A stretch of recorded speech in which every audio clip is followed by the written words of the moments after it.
porn and your sexual desires were controlling you. You were being controlled by those things, and it was affecting your entire life, your relationships, and everything that you wanted. You as a man, if you want to stop watching porn, you need to figure out what your porn ritual is. No matter what, this stuff affects how you be as a man, how you are as a man, how you step into your power. Whether your father was there or not doesn't mean that he didn't leave a shadow. The secrets of the father will be revealed in the son. We can't change what we don't know, and we have to look inward. We have to explore. We have to dig into our past to understand how it's affecting us. If we don't have that awareness, we can't grow and change. We can't evolve.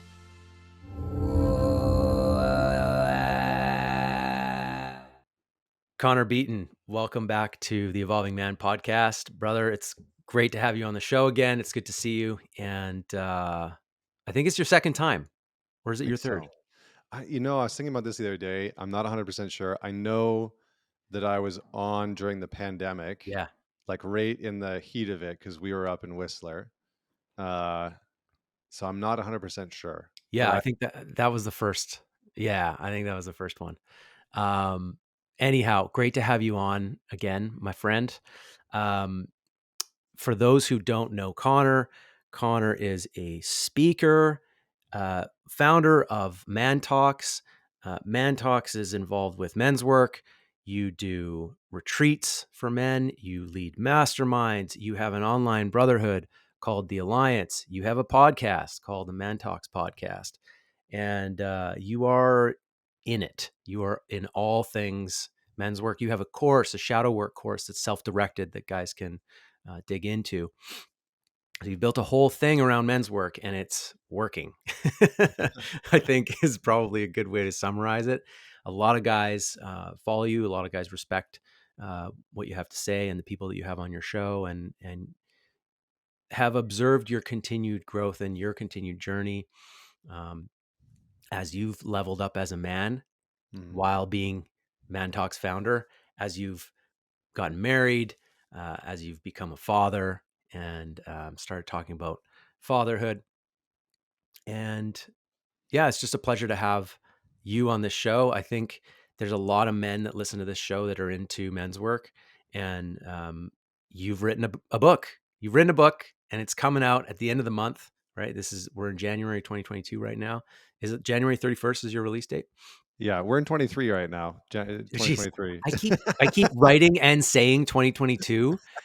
You know how so it takes about a month to get It yourself happens. organized. Yeah, it happens. Men's Work, a practical guide to face your darkness, end self-sabotage, and find freedom. Solid and timely book coming out. I feel like there's more and more men these days who are saying like, okay, like this is my time to do quote deep work or like work on myself. What is that, and what do I do? And they're reaching out and saying like, okay, where do I look, and who can guide me? And last year, one of our mutual mentors and elders, John Wineland, released his book From the Core, and guys ate that up. And I think this is perfect timing. New year, a new take on men's work. And so I'm stoked to talk about what that is for you. So Love it, thanks for man. being here. Yeah. Love it, man. Well, thanks for having me. And yeah, I mean, John's book is awesome, and John's just an incredible human being. And it's interesting. I was on the Sacred Sons podcast, and before we started, the guy was like, you called the book Men's Work. Like that's pretty ballsy. And I was Yeah, like, right. Like, yeah, I really contemplated that for a while. But I think one of the reasons why I called it men's work is because there is this emerging space where men are looking to do quote unquote the work, mhm. whatever that might mean. And there's many different versions of it. And I don't pretend to own men's work in any way, shape, or form. Everyone has their different version, their different way of doing it, what they offer, what they bring to the table, their niche, their expertise. Yeah. But I wanted to try and create something that was both a gateway for men that are new to self-reflection and self-discovery and Mhm. self-authorship and leadership, and but also that carried enough depth for the men that had been doing this work for a decade Yeah. that might be able to approach it from a different way, where they would see something about themselves or in themselves that they hadn't come across before. And so that was a little bit of a tricky thing to do. But I say right in the beginning of the book, like there are many different forms of men's work, and I recognize that. And this is just one, and I hope that it serves the men that go through the book. Um, but there are certainly others that are out there, and so I just Mhm. wanted to sort of preface everything that we talk about with that, because men's work is a category that really, like you and I, in some ways, maybe I'll just speak for myself. I know that I'm walking in the footsteps of some pretty incredible men, men Yes. that I've had the honor to work with, and then some men that I never had the chance to sort of sit in front of, Yeah. because they had passed. Mm. And so so it's a genre that has definitely come before us. And but I had a lot of people reaching out over the years that were like, what books should men read? And I was like, I feel like I keep giving them the same freaking books, Yeah. I'm like, go Same 2 read or No 3 More books. Mr. Nice Guy, Yeah. go read Way of the Superior Man. There's a couple other ones that you can go and read depending on where you're at and what you're wanting to work on, right? Mhm. um but I want to try and summarize the work that I've had to do in my own life. Yep. And I think it's very appropriate that you have done that here, because those 2 books that you mentioned are also books that I recommend to people, and I love Robert Glover. I've had him on the show. No More Mr. Nice Guy is a fantastic book, but it takes the nice guy angle, right? It's Hmm. looking at the nice guy phenomenon and how to deal with that. The Way of the Superior Man is sort of art of energetic exchange and intimacy and polarity.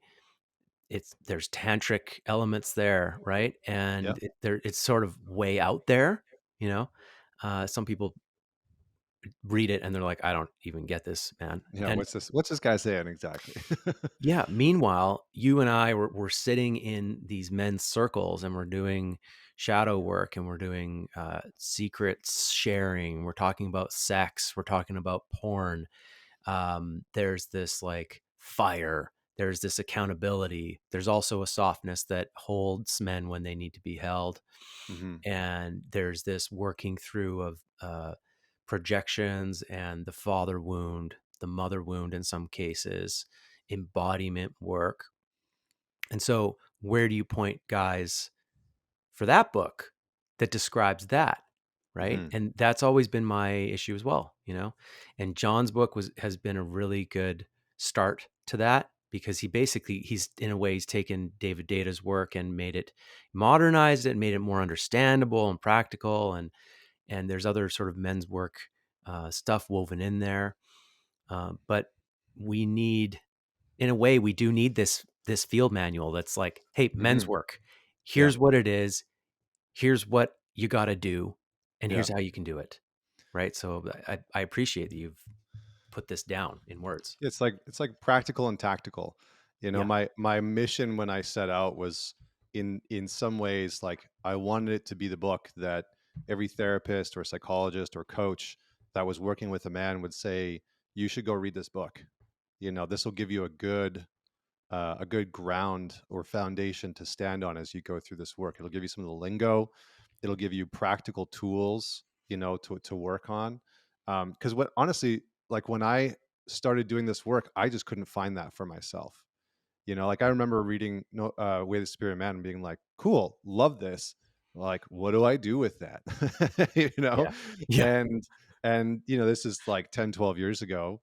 And thankfully I had a mentor in my life who walked me through a lot of the stuff that's in the book, right? A lot of the shadow work concepts, and taught me about Jungian psychology. And I learned about Zen Buddhism and meditation and mindfulness and cognitive behavioral therapy and all of these different modalities that have become very useful, but also like a staple in my life. And so, I think one of the things for me is, as I've worked with men over the last decade, I've come to see that every man wants to have some deep sense of self-authorship in his life. And what I usually say is self-leadership, right? Like, we Yeah. crave to lead ourselves effectively, Yeah. right? We don't want to be fucking up and screwing up constantly and sabotaging our relationships and sabotaging our sex life and sabotaging our fucking finances and sabotaging our health and fitness. We want some level of inner authority. And so my undertaking in writing this book was, how can I create something that is going to walk a man back to his sense of inner authority that he has either gone astray from in his life, that he has been disconnected from because of the pain he experienced through abuse or neglect or abandonment. That was me, right? Which I write Mhm. about in the book. Or that society has sort of bred out of him, because we live in an era where you are almost encouraged to be an overly domesticated soft man, Mhm. and that's welcome. That really is almost encouraged in the sort of mainstream narrative. And for a lot of men, it's not satisfying or satiating. They're not fulfilled, and they crave for something deeper. And we usually look for it out in the world, but where we find it first is almost always within ourselves. Mhm. Mhm. So, yeah.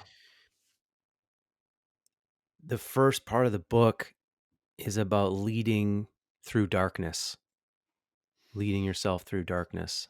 And I really appreciated how you do share about your own story and your own darkness, your lowest moment in your life. You're sharing about very early in this book, your own darkness. And so I want to drop into that for a bit, this leading through darkness, like what darkness, and particularly, I know there's a few things that we can touch on relative to the darkness piece, but the first place that I'd love to go is the father. Mm. You've got a chapter called The Shadow of the Father. And for me, that always interests me because I was in rehab when I was 16, and we had all these different kind of configurations of groups that would meet during the day. It was just like group therapy all day long, like 7 days a week. It was really intense. Um, the most powerful group was guys group, guys rap, they called it. And it was just the men, or just the teen boys, run by a couple men. And we would talk about sex, we would talk about our secrets, but the most intense groups were where we talked about our dads.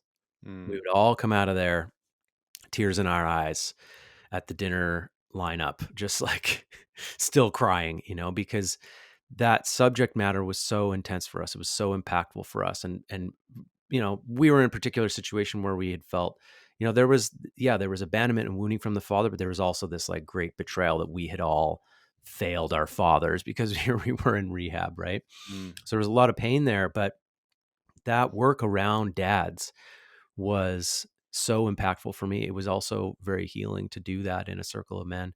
And so um, I'd love to hear like what you describe a little bit as the shadow of the father, and the importance of every man going into that work, not just us guys in rehab, but every man, because I see that in my brotherhood as well. It's like one of the staples that we get into with every man. Yeah. Well, there's sort of three ways that I want to approach this. One is, what is the archetype of the father? So, what are we Mhm. actually talking about in terms of what role does the father play within a child's development? I think that's important. Mhm. Second is my own personal um, relationship to this work, and then third, what does the data show? Right? What does the data actually show? So I think I'll probably start there, which is, if you look at some of the most damaging things that a child will go through, right? Youth suicides, homelessness, runaway, dropping out of school. A lot of it can be correlated back to children without fathers. And so you can see, like, for example, 63% of youth suicides are from fatherless homes. 90% of all homelessness and runaway children are from fatherless homes. which is 32 times the national average. 85% of children who show behavioral disorders come from fatherless homes. Again, Mhm. 20 times the average. So we can just go down the list, right? We can just like that list. It's probably a lot of people have heard some of those stats before. They're a little jarring and it's uncomfortable sometimes. But the reality is that a father plays a very, very integral part in a child's development. And so I'm going to work my way back up the chain um, from the archetype of father, my personal experience to the stats. So that's kind of the data, right? Yeah. That's some of the research. Mhm. My personal experience was my parents got divorced when I was 3. And my father's leaving was without doubt the most painful thing that I've experienced in my life. Without doubt. When my parents got divorced, and it's hard to talk about this as an adult because you're like, oh well, you're just a kid and you didn't know what you didn't know what you're going through, and and you didn't know what your dad was going through, and all the sort of things that we as human beings want to do to protect that parent, or to protect our younger selves, or to make Yeah. excuses or whatever. Mhm. But I remember when my mom got remarried to my stepfather, there were countless nights where I was just a mess, 5-year-old, 6-year-old, 7-year-old boy for years, man, like for years crying and wanting to be around him, not understanding why he couldn't be there, and I got to see him once or twice a month. But the reality was that one, not only was that not enough, but two, his vacancy left a vacancy in me.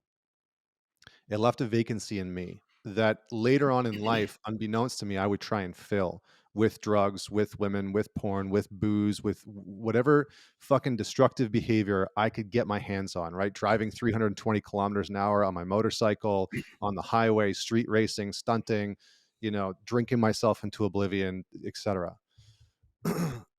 But after doing some of this work, what I realized was that there was this pain in his departure that as a young boy, I didn't know how to deal with. I didn't know how to cope with. And the reason why that's so important, again, if we take one more step up the chain, is the role of the father, right? In a young boy's eyes, the role of the father, the archetype, is the sort of closest thing that we have to God as a child, as a young boy. It's the archetype of the masculine for a young boy. It's the archetype of the protector. It's the archetype of leadership. It's the archetype of strength. It's the embodiment of a lot of the characteristics and traits that we as men want to that we want to embody, that we want to be able to enact within our lives. And so the absence of that thing leaves us with this kind of haze and unknowing of what to do, how Mhm. to be an effective leader, how to be a man, how to be a good partner, right? How to find direction within the world, how Yeah. to be just simple things like capable and competent, in certain areas of life. Yeah. And so what we do to fill the absence, not absinthe, because that's Frank, that's what we use Yeah. sometimes. But what we do is we try and act out. We try and behave as young boys do, which is maybe if I act out enough, dad will step in and intervene. So Mhm. that's what I did as a kid, right? I acted out in class, I acted out with friends, with family, and that behavior just carried on in an attempt to try and have my father intervene, which never really happened. Mhm. Um, now, I talk about in the book that the shadow of the father isn't necessarily bad or good. It's just absolute. It's just a given. It's a granted. Whether your father was there or not doesn't mean that he didn't leave a shadow, right? Doesn't mean that there wasn't something that he unintentionally passed on to you. And there's this great quote by Nietzsche where he says the secrets of the father will be revealed in the son, right? The secrets of the father will be revealed in the son. And Mhm. so you know absent fathers is just a part of it. Maybe your father was there but he was absent because he was an alcoholic or a Mhm. workaholic, or he Mhm. was there but he was emotionally disconnected, or maybe you got to see him a couple times a month but you've never really felt close to him. Or he was there and he was just fucking abusive, he Yeah. was hitting you constantly and berating you and verbally abusing you and just taking it out on you. Or he was there and he was this exceptional man that you have always felt like you could never live up to, and so you're Mhm. literally walking in his shadow, right? Yeah. So there's many different iterations of what it can look like to walk within a father's shadow. But the important thing is that we as men start to assimilate an understanding of what is the shadow that my father has cast into my life, physically, emotionally, psychologically. Like, what does it actually look like? Is it just his absence? Is it abuse? Is it um, a volatility within anger? Is it a complete disconnection from anger? Some men have grown up witnessing a father who was there all the time, but was completely spineless. Had Mhm. no real grounding, had no real backing, wasn't able to stand up for himself. And so he got walked all over. So we need to start to get a sense of what was the shadow that we have lived in so that we can step out of it. And if we don't have that, then in some ways we will inevitably repeat or oppose certain cycles to try and get closer to or further away from our fathers, right? I don't want to be like him, Yep. because he was abusive. Or, oh God, if I could just be like him, then my life would be complete, right? I could Uh-huh. prove myself to him, right? Yeah. So we have to start to assimilate what that looks like. Otherwise, we're trapped, right? We're living a life based on Mhm. him. Mhm. That was beautifully put. I think all of that is really around awareness, right? Like we can't change what we don't know. And we have to look inward. We have to explore. We have to dig into our past to understand how it's affecting us. If we don't have that awareness, we can't grow and change. We can't evolve, right? And awareness is actually, it deserves more credit in a Mm, way. Like sometimes you think like, well, yeah, you might know something, but changing it is a lot harder. But actually the truth is once something becomes clear to you, the change that's needed or the solution sometimes is just like agonizingly present until mhm. you take that opportunity, right? So, yeah, I just want to emphasize that this kind of like exploration can be scary. I was on the phone with a friend this morning who was saying to his dad, like, "Dad, like we need counseling. We need therapy as a family." And it was over a conflict with an animal in the house they Mm, were fighting over. And his dad was like, "I don't want to go to counseling. I've buried way too many things in there, and I do not want to let them out." mhm, And I think a lot of people can relate to that mindset, but you got to be willing to open the door and dust off the cobwebs if you really want to transcend or escape or grow beyond the shadow of the father. There was so much in what you shared there that I resonated with. What I was feeling when you were talking about all of the essence of what a father provides to a son or any children is this sort of like structure in the chaos, mhm, and what you were looking for from your father was some structure, and you were behaving chaotically. And I think particularly as men, as we grow up, that is what we're looking for. We're looking for uh, where are the edges, where are the structures in our society, in the systems that we're operating in, mhm, and what what are the structures internally that I need to create in my life, and how do I do that so that I can operate well in the world and thrive in the mm. world, right? Yeah. Yeah. Well said. Yeah. I think in many ways, a father is there to, again, I think a lot of research shows that a father is instrumental in helping children be able to take risks, quell rough and tumble play. Hmm. Like, for example, like my son right now is 21 months old and he started to get into this phase of testing boundaries. Yeah. Like we have this 300-pound mirror on the wall, and he thinks it's funny to run up to it and not only hit it, but try and put his hand behind the mirror and pull the mirror off the wall, Yeah. right? Or he's, or to scratch or to hit people in the face. Like these things are starting to happen, right? Mhm. And so so fathers are instrumental in not only helping kids take some risks, but also Mhm. helping them create some of order within themselves and order around the house. So those are pretty important pieces. Yeah. Mhm. Yeah, and I think the connection between homelessness, deviant behavior, addiction, and absent fathers can't be overstated. I've heard you say this stuff before, and I read Warren Farrell writing about it in a very large book called The Boy Hmm. Crisis, which I recommend to all fathers, particularly of boys, and all parents of boys, because Warren really details the research in there, and some of the solutions that he proposes.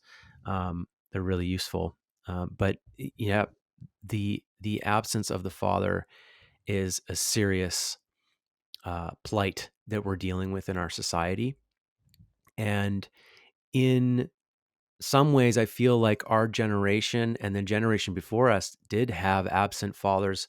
In your case, your father was very far removed from your home. In my case, on the surface, people would say, like, what did you have to complain about? Like, your dad was a doctor and you were well provided for in your home. But my experience was in some of what you were describing there, where, like, my dad was away a lot. I would almost describe him as a workaholic. He was very dedicated to his work and he did great work. He wasn't home a lot. I was primarily raised by my mother and other women in the school system and my nanny. My brother wasn't a safe person to be around. I had to hide at home. And then at school, I acted out in the same chaotic ways that you did. I was getting kicked out of class all the time, and people were trying to manage my behavior. And there was something about my rebelling against uh, feminine structures trying to come in Hmm. and control me. Like, I really didn't take them seriously. And, it sort of rung a bell when you were talking about what you were actually looking for was for your father to step in and provide some real structure and some real care and to really be there Hmm. to do that for you, and you never got it. And I've heard that from multiple men who grew up with their fathers in their house. I have a Hmm. friend who literally bombed his own house. This guy. He's the guy that introduced me to you. He bombed his house. He built a bomb and exploded the side of his house just looking for something from his dad.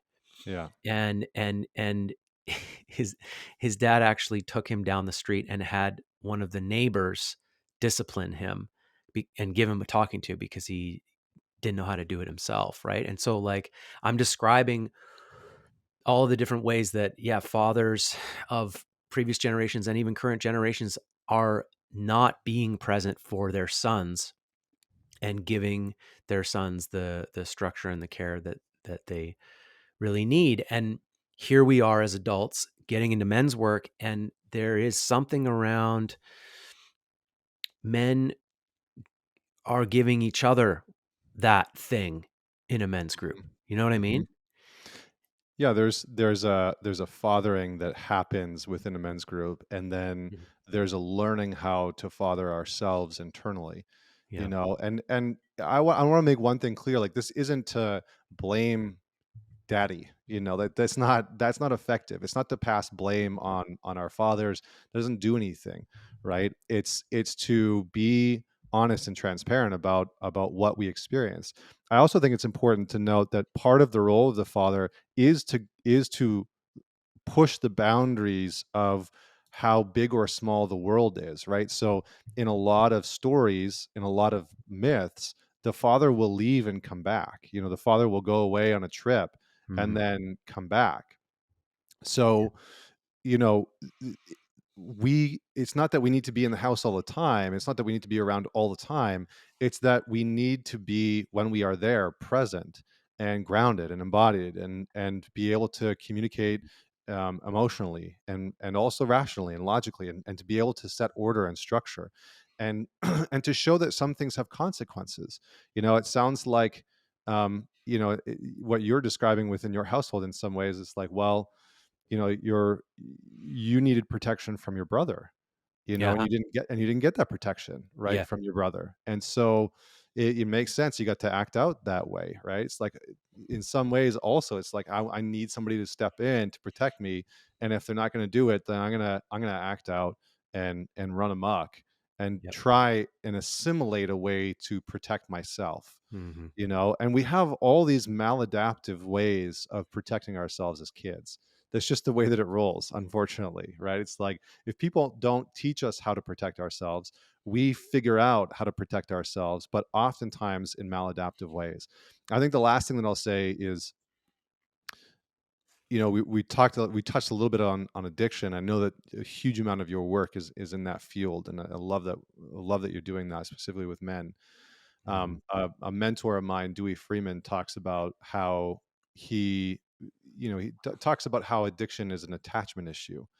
Hmm. So oftentimes when we don't learn how to attach properly or build a relationship properly as young boys, especially to our fathers, then we attach to some other substance, right? We attach to alcohol or porn or drugs or whatever it is, gambling, etc. And that becomes our sort of version of a secure attachment, right? It becomes Yeah. our way of feeling safe in the world. And that's why you have somebody like Gabor Mate that says that addiction is giving up everything for one thing, right? It's Hmm. because we've built an attachment with that addiction, with that substance or that object. Hmm. So it's incredibly important that we we look at that relationship to dad. And I don't want to spend too much time on this because I feel like we've done a good job of maybe talking about why this is relevant. But for me, in all the work that I've done, a man's relationship to his father is paramount. And it's why I opened the book in the first couple chapters with talking about that. Hmm. Because with all the men that I've worked with, whether they've been NFL players or rock stars or rappers or guys like me that worked construction for a few years Yeah. and didn't go to university after high school, all of them have had some sort of relationship with their father where it's not reconciled.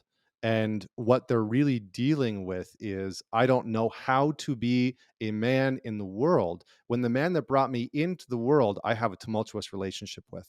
Like, Yeah. how the fuck am I actually supposed to go do that? Yes. Right. And so I think that's what a lot of men are grappling with. How do I be my own man? I'm inheriting my father's company that's Hmm. worth however many millions of dollars, or I'm trying to prove to my dad that I'm a good enough doctor or lawyer. It's like, well, how are you being your own man when you're living your life for another man, whether or not he's given you his approval or not? So Hmm. it's an incredibly important relationship to excavate and begin to heal, begin to let go of some of those things. But like you said, awareness is key. And I would just emphasize that by finishing this off and saying, Jung said that the first step in any therapeutic process is confession.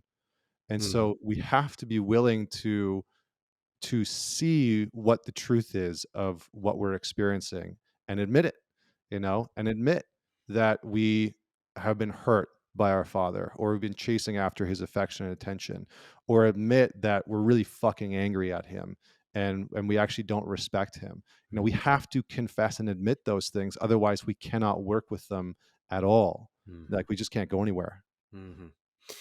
Yeah, that I'm glad you finished with that because I was going to ask a question to wrap this up, which is like, okay, I get that you're saying we got to do that work, and there might be some objections around that. Like, well, what if my dad's dead, or he's long gone, or he's not around anymore? I'm not a kid anymore.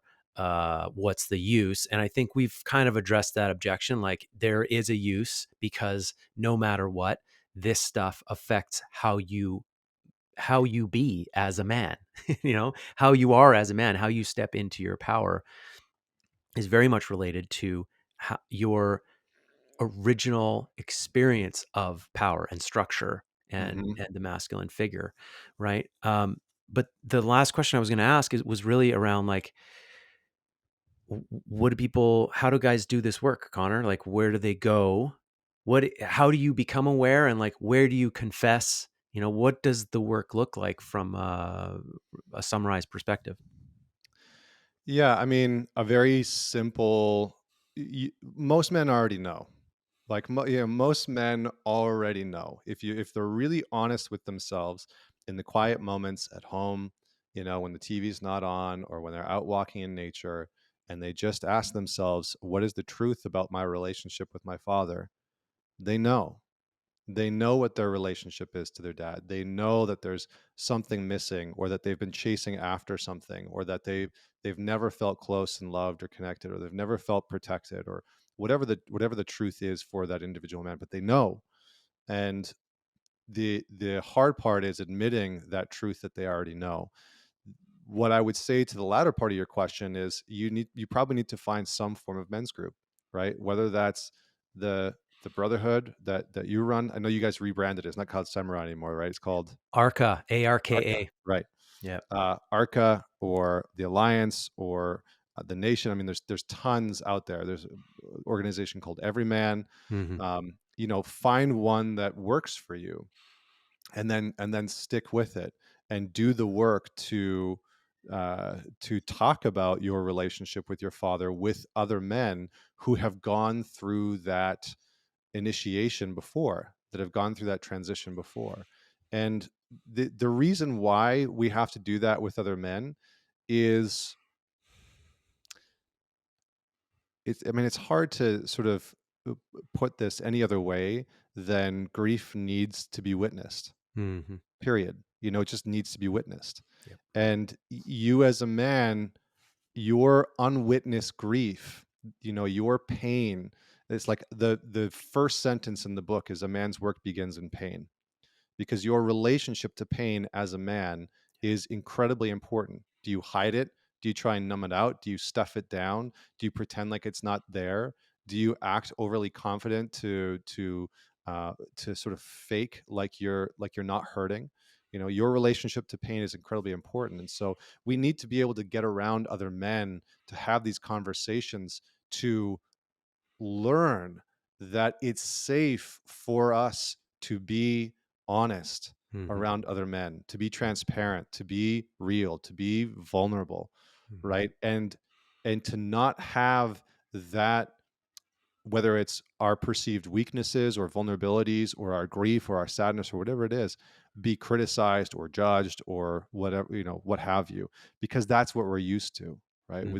That's what many of us have grown up in. Hmm. So we have to be willing to walk through the fire of bringing our grief to other men and saying, this is what I've been carrying, because all men carry a kind of intensity within them that they don't know how to deal with, Yeah. whether that's the intensity of the anger towards a parent or the intensity of a sexual desire or the intensity of a sadness and a Yeah. depression or a grief or an anxiety that they just do not know how to carry, and no other man has taught them how to bear that. And Hmm. that's a fucking problem in our world, and Yeah. it makes me it really moves me, because that's what men's work is really about, is banding together and saying, hey brother, I see that you don't know how to carry that. I've learned how to carry that. Let me help you while you learn. Yeah. And Yeah. if I can support you in any way, then I will. And that's a gift, because in doing that we heal our relationship to men and the masculine. Yeah. And that so many men are suffering because they do not have a good relationship to the masculine or to other men, Yeah. and they feel deprived, really. So Yeah. That was so good. That was so good. Yeah. There is a perspective that if we bring our real shit to other people, this is very North American, right? Because we're very individualistic, live in the suburbs, keep to yourself. Everybody has their own lawnmower. Nobody shares anything. There's this very individualistic thing going on, superficiality. And so if you bring your stuff to someone else, you are burdening them with it. mm, You're laying it upon them. And you don't want to do that. I don't want to burden you with my stuff. And unfortunately, the side effect of that is that your stuff that needs to be processed, that needs to be cleaned, your hungry ghost, your pain, your father projections pops out sideways in the world. And it pops out in the ways that you sabotage, that you lash out. at other people, that you don't live up to your potential because you don't fully believe in yourself. There's 100 different ways that this pops out, and in the worst cases, it's violence and Mm, crime and what have you. All that to say that, like, when I'm in a circle, a secure circle with a group of guys, and somebody brings some really real heavy shit, we're all saying thank you afterwards. After we've held him through it and supported him through all whatever he needed to feel and moved out the other side, we're like, "Phew, thank you. Thank you for bringing that here. Thank you for dropping that into this circle so that we could cleanse it, clean it, and so that you don't have to bring that out into the world sideways." mm, Right. And the group gets tighter. There's this, and it's not like that response is instinctual. It's like natural. It's counter to our current culture. But when men feel it and they experience realness from each other, they automatically know this is more true than what my society has taught me about what it means to, like, bring your stuff, bring your ugly truth, your shadow, your sadness, your grief, your pain to other people. This mhm, is actually what we're meant to do with this, And um, in the show The Work, the documentary The Work, you see that. You see these guys who are in jail for murder and heinous crimes, and they're coming into this space and doing, like, really deep work with each other and screaming and pushing and crying, and they're cleaning.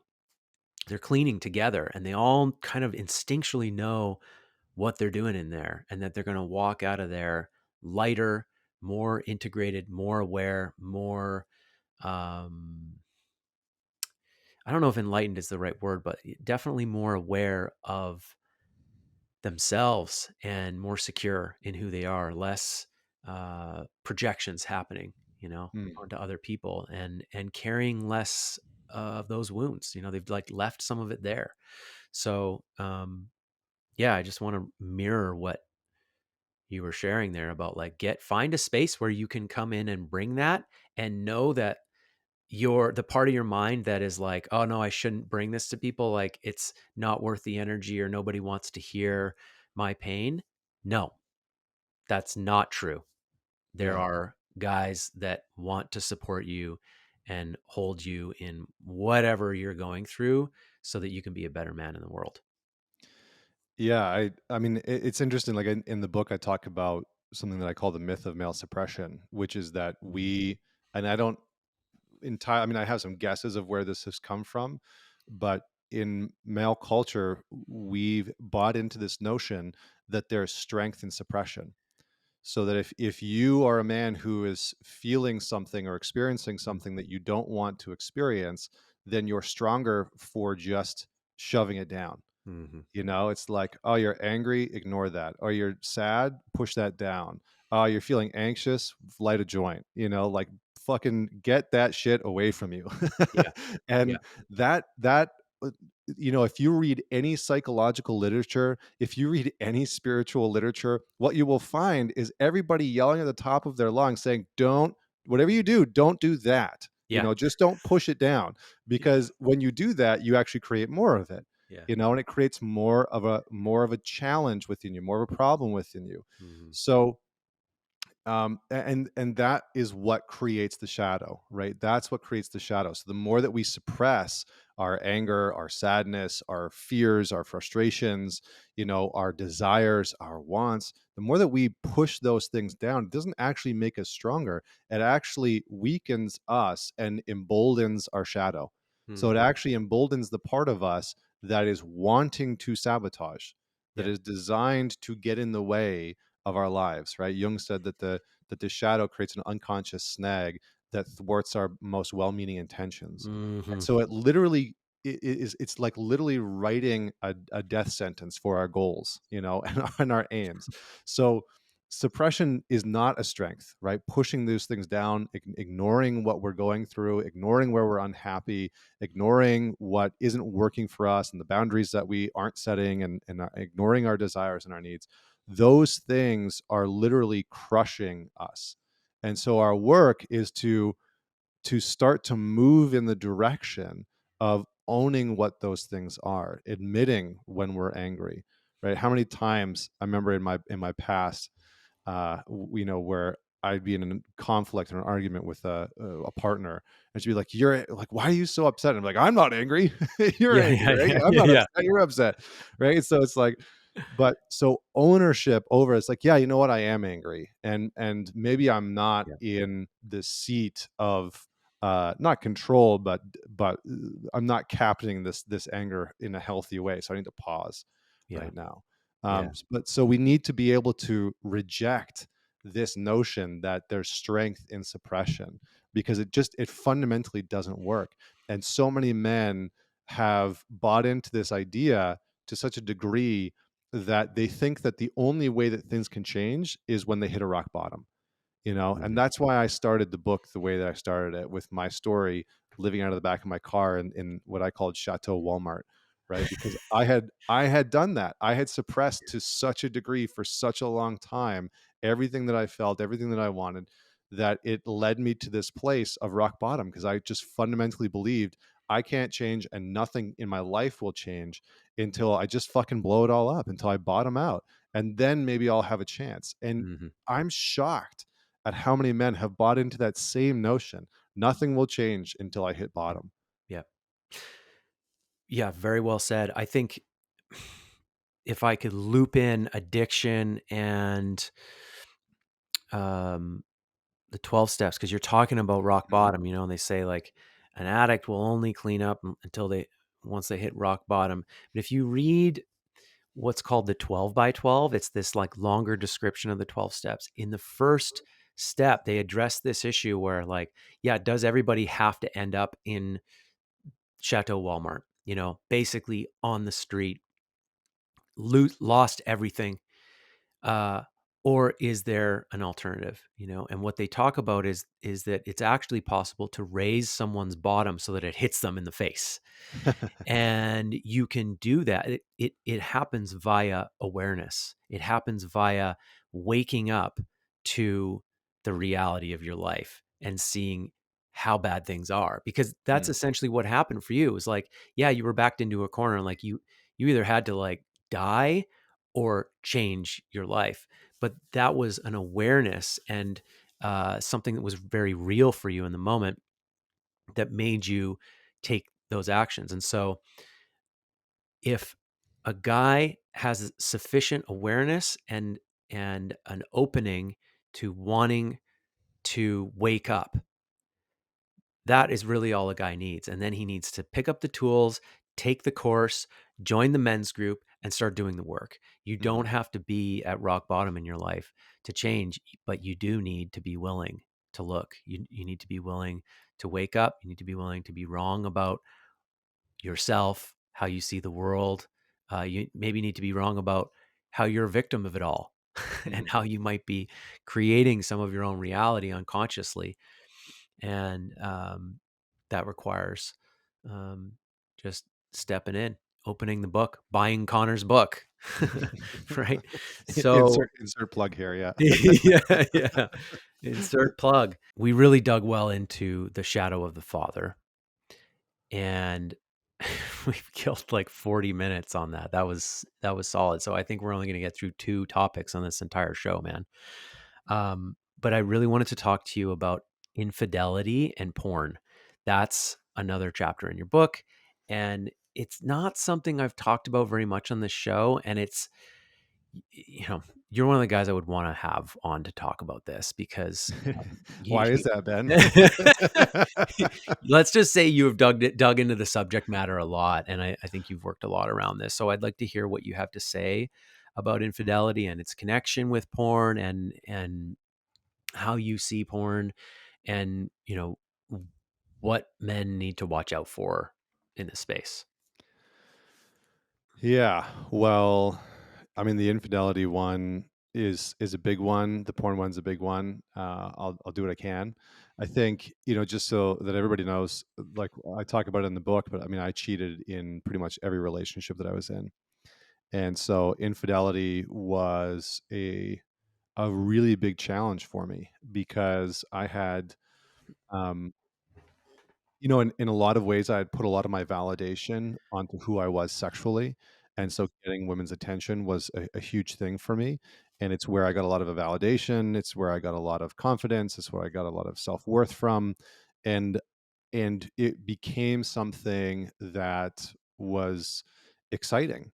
It was also something where I had like compartmentalized women unintentionally into these like two categories. There was the women that I would date, and there was the women that I wouldn't date, but I would fuck. And Mhm. what would inevitably happen is that I would get into a relationship with a woman that I really deeply loved and cared about, but I found that I was struggling to bring my full sexual self to her. Yeah. And so inevitably what would happen is after a certain period of time, I would come across a woman or search out a woman that I just wanted sexually. Didn't want to be in a relationship with her or anything like that. Yeah. And I think just in tandem with this, that sort of goes alongside it, is the fact that I had always struggled with pornography, and I found it as a kid. I was like 13, 14 years old back in the day when I was dial-up internet, and so you Yeah. line by line boobies. Mhm. Yeah, I was We're just there. waiting there for a long period of time, waiting for Yeah. a photo to load. Um, and it became something that, unbeknownst to me, and this is what I talk a lot about today, it became something that I unintentionally would use to regulate my nervous system. Mm. So when I was stressed, I would watch porn. When I was anxious, I would watch it. When I was angry, I would watch it. When I felt disconnected or alone in my relationship, I would watch it.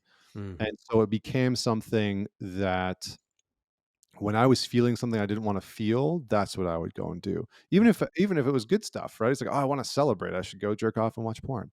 Yeah. And so what ended up happening was that not only was I not really connected to my own sexual arousal because I had demonized it, right? It was this thing that I thought was out of control, that, was ruining my relationships, that I couldn't stop myself from watching porn. Like it really was the addict in me grasping onto something. Mhm. And so those are sort of two different categories. I don't know. Do you want me to approach like infidelity first and talk about maybe a little bit about why it happened and how I overcame it, or approach porn, or should I tie them together? I think when people talk about infidelity, they there is often this, um, blaming of porn, and, Uh like, huh. porn is the problem, and, like Mm. and then you have, uh, people, like, wanting to, like, manage or control men's porn usage or just, like, take down the whole porn industry, Right. and neither of which you can do. Right. Yeah. And so I think there's that I want to address, but, yeah, I think really we wanna speak to men here primarily around, like, yeah, the importance of learning to deal with your struggle. Like, you Yeah. talked about the struggle here, like, porn and your sexual desires were controlling you. Yeah. You were being controlled by those things, and it was affecting your entire life, your relationships, and everything that you wanted, and it was the thing that you went to for connection, and logically, when you look at that, it doesn't make sense, but that's what was happening, and that's what's happening for millions of guys. Yeah. And so what do guys need to sort of wake up to, and how do we get out of that? Because yeah, there's millions of guys who are in what you're talking about right now. Yeah. Well, yeah. So maybe this is a longer conversation. Maybe I should have you on my podcast and you and I can talk about this. Yeah. This would be a good excuse for me to chat with you more. Yeah. Um, okay. A couple of things. One, I don't think that porn is often causing infidelity. Like I wasn't cheating because I was watching porn. I was being unfaithful for a number of reasons, but I don't think that was necessarily one of them. Did the Mhm. porn help? No. Porn is, you can talk about it from something like, there's a lot of debate about whether porn is good or bad. And I think that that moral argument is less important than what is your personal relationship to porn. That is a much more important question, because for me, my relationship to porn was not a good one. it was in charge. And the reason why it was in charge was, again, because I didn't know how to regulate my system. So I'm going to try and condense down male sexuality into a very brief synopsis. Okay. The way that a man's erection works is as follows. When you start to get aroused as a man, if you want to really have a good erection and a good experience sexually, you have to be relaxed. The reason for this is that when you start to get aroused, your body moves into a parasympathetic nervous system response, parasympathetic dominant. That's the rest and digest. That's the brake pedal of your nervous system. That's the calm, relaxed, sitting on the couch, chilling out, hanging with friends part of your nervous system. If you are more stressed, that's the sympathetic part of your autonomic nervous system. And that part is responsible for you going, getting shit done, doing the emails, running your business, yada, yada, yada. Yeah. The problem is that most men haven't been taught how to get out of that sympathetic dominant part of their nervous system. So they're constantly in this stressed out, overly anxious, go, go, go, get shit done state that they can't fucking get out of. They're stuck there. And that causes a nightmare sexually for most men. Most non medical erectile dysfunction problems are because men are in their sympathetic nervous system and can't relax. Yeah. Most premature ejaculation issues that are non medical are because men are stuck in an overly stressed out state within their nervous system and they can't relax. Okay. Mhm. So how does your sexual arousal work as a man? When you start to get aroused with your partner, your body moves into a more parasympathetic nervous system state. So you move into a rest and digest state that allows the blood to flow through your body, flows into your penis, you get an erection. And the more and more close you get to ejaculation, the more that your autonomic nervous system moves towards a sympathetic or stressed response dominant state. Mhm. And then when you climax and ejaculate as a man, you move into your sympathetic nervous system and then back into the parasympathetic nervous system, right? So then you're heavy on the parasympathetic, and a whole bunch of neurochemicals are released, and you feel relaxed and you feel vegged out. Yeah. So the reason why so many men are watching porn, whether it's in their relationship or they're single or whatever, is because it's a really fucking cheap and easy way for you as a man to get out of that stressed out response. Because after you ejaculate, your brain and your body release chemicals that push you into that parasympathetic, relaxed rest and digest state Yeah. naturally without you having to do anything. So you Mhm. don't have to learn how to regulate your system. You don't have to learn how uh, to be with or direct your sexual arousal or energy. You don't have to learn how to do any of those things. Yeah. There's also no risk in being rejected, right? Mhm. Porn's a very risk-free way of getting your needs met. So for me to just sort of tie this all back in, I two things. One, nobody had taught me how to uh, really regulate my nervous system, and I had a lot of energy. I still do. I'm a very like A-type person. I like to get shit done. I like to work out and have fun with friends and go hike and climb mountains. Like I like to do a lot of stuff. But nobody had taught me how to deal with the energy in my body and direct it and direct that sexual energy in my body. And secondly, no one had really taught me how to calm myself, how to move into a very relaxed, grounded, centered place. And so uh, I was really using pornography as a means of doing exactly that, feeling relaxed, feeling de stressed, feeling not anxious, feeling not angry, feeling not frustrated, feeling not whatever I didn't want to feel. The infidelity, that was a little bit of a different thing that would probably take more time to get Mhm. into, Mhm. which I still think is a very valid conversation. But I'll close by saying this. You as a man, if you want to stop watching porn, you need to get really clear on a few things. Number one, you need to figure out what your porn ritual is. Every man has a porn ritual. Every man. Every man that I've ever worked with has a ritual when he watches porn. He watches it at a certain time, at a certain place. He watches certain pornography. Some people like candles. Some guys watch in the bathroom or the bedroom or whatever. Number two, you need to get super clear on what you're feeling before you want to watch porn. The majority of men are not watching porn because they are sexually aroused. What they're usually feeling is some concoction of bored or numbed out or disconnected or lonely or angry or stressed or anxious or frustrated, and they don't want to feel that way anymore. So, you as a man need to tune into, what am I actually feeling before I want to watch porn? Am I actually aroused? And if I am actually aroused and I'm in a relationship, can I bring that arousal to my partner? Mhm. Right? Versus trying to offload it on pornography. So those are the two things that I would say start by doing immediately, because that is going to allow you to have some semblance of what you are experiencing and whether or not you are using porn in a conscious way, or it's just an unconscious habit that you've built to try and de-stress and regulate your nervous system. So that's like Mhm. condensed down into a couple minutes. Mhm. Yeah, very good. Thank you for that.